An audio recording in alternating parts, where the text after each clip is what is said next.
આગ લાગે ત્યારે કૂવો ખોદવા ન બેસાય.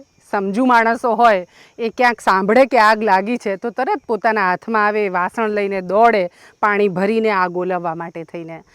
આમ આગની વાત કેમ કરું છું? પાણી પાસે ઊભી છું અને આગની વાત, પાણીની વાત એ આગ જેવી જ, પેલી આગ લાગી હોય ને એવી પરિસ્થિતિમાં અત્યારે ઊભા છીએ આપણે બધા ઉત્તર ગુજરાતમાં, અને આમ તો આખા વિશ્વમાં પાણીને ઘણી મુશ્કેલીઓ છે. ઉત્તર ગુજરાતમાં ભૂગર્ભ જળ બહુ જ ઊંડા જઈ રહ્યા છે અને એને સાબદા કરવા પડે એ આજની તાતી જરૂર છે. એટલે પેલા આગ લાગવાવાળી વાત કરી મેં. અમે તળાવો ઊંડા કરવાનું કામ કરીએ. આ વર્ષે અમારા 250 તળાવો 2017-18થી શરૂ કરેલી અમારી મુહિમ, અને 250 તળાવો અમે પૂરા કર્યા.